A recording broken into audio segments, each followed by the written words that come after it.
Il y a des portions de route qu'on finit par connaître mieux que sa propre maison. Pas dans le sens touristique du terme, pas les paysages, pas les panoramas, mais dans le sens pratique et physique du terme. On sait où le revêtement change de texture, où le vent latéral arrive sans prévenir, où la brume s'installe plus tôt que les panneaux ne l'indiquent. Après suffisamment d'années, on conduit ces routes sans y penser. Le corps prend le relais et la tête peut se permettre d'être ailleurs. C'est à la fois une compétence et un danger. Et c'est dans cet état, ce pilote automatique nocturne, que je l'ai vu pour la première fois. Je m'appelle Sébastien, j'ai 43 ans et je fais la Toulouse-Lyon depuis 14 ans. Une trata longue, variée, qui traverse plusieurs types de terrains entre le piémont pyrénéen et la vallée du Rhône, des portions plates et rapides, des tronçons montagneux qui demandent de l'attention, des zones de brouillard dense en automne et en hiver. Je connais tout ça par cœur. Ce que je ne connaissais pas, avant cette série de nuits, c'était le pont. Ce n'est pas un grand pont, un ouvrage routier ordinaire qui enjambe une rivière dont je ne connaissais même pas le nom avant de commencer à chercher des informations. Une rivière petite, encaissée entre des berges boisées, invisible de la route sauf depuis le pont lui-même. Je l'avais traversé des centaines de fois sans le remarquer vraiment, comme on traverse tous les ponts ordinaires sur tous les trajets ordinaires. Il est devenu extraordinaire une nuit de septembre, il y a environ 4 ans, quand j'ai vu pour la première fois une silhouette debout sur le trottoir du pont, côté aval, les mains sur le garde-corps, regardant vers la rivière. J'ai ralenti instinctivement. Une personne debout sur un pont la nuit, penchée vers l'eau, c'est quelque chose qui déclenche une alarme dans la tête de n'importe quel conducteur, une alarme primaire qui précède toute réflexion. J'ai allumé mes warnings et j'ai regardé en passant. Une femme, la cinquantaine, cheveux gris coupés courts, manteau sombre. Elle ne s'est pas retournée au passage du camion. Elle regardait la rivière en bas avec une fixité qui aurait pu être de la contemplation ou autre chose. Je me suis arrêté 200 mètres plus loin et j'ai regardé dans le rétroviseur. Le pont était désert sous les étoiles. Elle n'était plus là. Je suis reparti en me disant que j'avais mal vu ou qu'elle était descendue rapidement vers les berges, ou que la fatigue avait construit une présence là où il n'y en avait pas. Ces explications m'ont suffi cette nuit-là. Elles ont commencé à me suffire moins bien à partir de la deuxième fois. La deuxième fois était exactement 2 semaines après, même pont, même position, les mains sur le garde-corps côté aval, le regard vers la rivière. Même femme, autant que je pouvais en juger en passant à vitesse réduite. Même immobilité totale au passage du camion. Cette fois, je me suis arrêté plus vite, à une 50aine de mètres après le pont, et j'ai regardé immédiatement dans le rétroviseur. Le pont était vide. Il n'y avait pas eu le temps pour qu'elle descende vers les berges. Le talus était raide et la végétation dense, et j'avais regardé trop vite après le passage. La 3e fois, j'ai ralenti avant le pont, suffisamment pour la voir clairement dans mes phares avant d'arriver à sa hauteur. Cheveux gris courts, manteau sombre, main sur le garde-corps, regard vers le bas. En passant à sa hauteur, j'ai tourné la tête vers elle. Elle n'a pas bougé, n'a pas réagi à la lumière ni au bruit du moteur. Son visage de profil était calme, pas triste, pas désespéré, pas en détresse, simplement présent, simplement tourné vers la rivière, avec la concentration de quelqu'un qui attend quelque chose, qui arrive toujours à la même heure. J'ai arrêté le camion immédiatement après le pont et je suis descendu. J'ai marché jusqu'au pont en moins d'1 minute. Le trottoir était vide. Le garde-corps portait une légère couche de rosée uniforme, non perturbée, comme si personne n'y avait posé les mains depuis des heures. J'ai traversé le pont dans les 2 sens, j'ai regardé vers les berges dans l'obscurité. J'ai appelé. Rien. Le bruit de la rivière en bas, le bruit de mes propres pas, et c'est tout. Je suis remonté dans le camion et j'ai continué vers Lyon avec une question qui ne me quittait plus. Non pas qui était-elle, mais comment ? Comment une femme peut disparaître d'un pont en moins de 60 secondes sans laisser de traces sur le garde-corps et sans qu'on l'entende descendre vers des berges escarpées dans l'obscurité? La question du qui est venue après.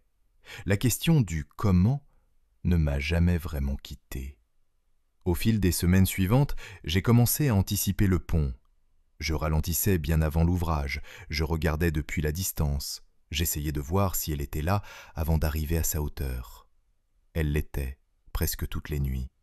Pas toutes, il y avait des nuits où le pont était vide et où je ne savais pas si j'étais soulagé ou déçu. Mais les nuits où elle était là suivaient un schéma suffisamment régulier pour que j'aie arrêté de me demander si j'allais la voir et commencé à me demander pourquoi certaines nuits non. J'en ai parlé à un collègue qui fait une portion de la même route, pas avec tous les détails, juste le fait qu'il m'arrivait de voir quelqu'un sur ce pont la nuit. Il m'a demandé de décrire. Je l'ai décrit. Il a gardé le silence quelques secondes, puis m'a demandé si c'était le pont sur la rivière entre Montaigu et le croisement vers Ambert. J'ai dit que je ne savais pas exactement le nom des lieux. Il a dit que ça correspondait et qu'il avait entendu parler de ce pont, que certains conducteurs évitaient ce tronçon de nuit. Il n'a pas précisé ce qu'il avait entendu. Je n'ai pas insisté. La nuit qui a tout changé était en janvier, presque 5 mois après la première apparition. Une nuit de gel, route verglacée sur certains tronçons, trafic quasiment inexistant. J'ai abordé le pont en ayant déjà ralenti pour le verglas, et elle était là, à sa place habituelle, les mains sur le garde-corps. Mais quelque chose était différent cette nuit-là. Une différence que j'ai perçue sans pouvoir l'identifier immédiatement. J'ai ralenti encore plus, jusqu'à presque m'arrêter sur le pont, à une dizaine de mètres d'elle. Elle s'est retournée. En 14 ans de route, en 5 mois de nuit sur ce pont, elle ne s'était jamais retournée.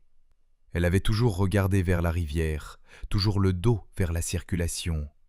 Cette nuit-là, elle s'est retournée lentement, et elle m'a regardé directement dans les phares, directement vers la cabine, avec un regard qui n'était pas agressif, pas apeuré, pas suppliant.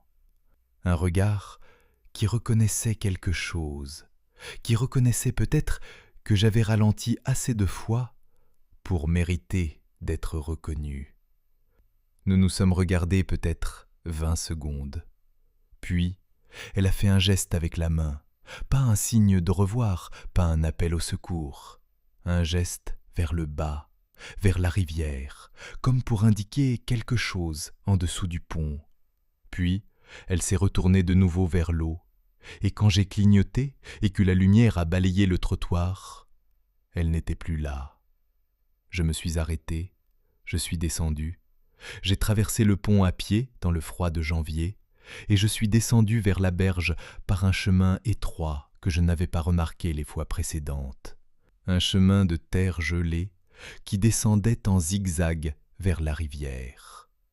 En bas, au bord de l'eau, il y avait une petite croix en bois plantée dans la berge, presque invisible dans la végétation. Une croix simple, sans nom, sans date, juste du bois sombre et un bout de tissu décoloré noué dessus, qui avait dû être coloré autrefois, mais que les saisons avaient blanchi complètement. Je suis remonté vers le camion et j'ai continué vers Lyon, sans savoir quoi faire de ce que j'avais trouvé. Le lendemain, j'ai cherché des archives de presse locales sur cette zone. J'ai trouvé un article de journal régional datant de presque 20 ans. Une femme avait disparu dans la rivière sous ce pont lors d'une nuit de gel similaire, en janvier. Son corps n'avait jamais été retrouvé. Il n'y avait pas de photo dans l'article en ligne. La description physique correspondait à ce que j'avais vu. Cheveux poivre et sel, la cinquantaine. Je ne suis pas retourné vers la berge depuis cette nuit-là.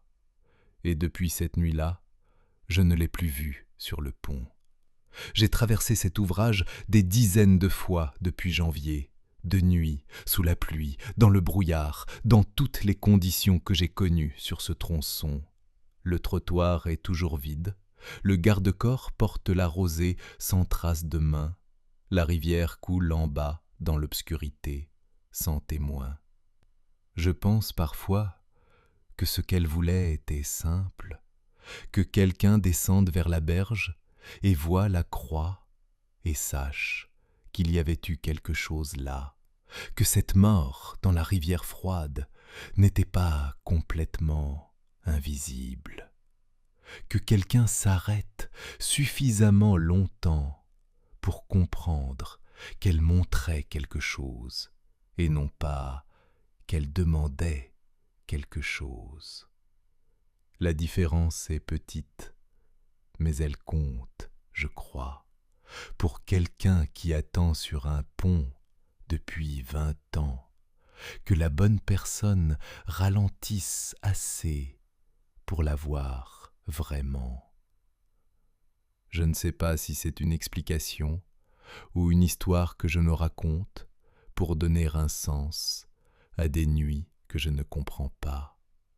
Ce que je sais, c'est que le pont est vide maintenant et que je le traverse sans ralentir, comme je traversais tous les ponts avant elle. Et quelque part, sur la berge en dessous, dans la végétation au bord de l'eau, une petite croix de bois résiste aux hivers, et personne d'autre que moi ne sait qu'elle est là.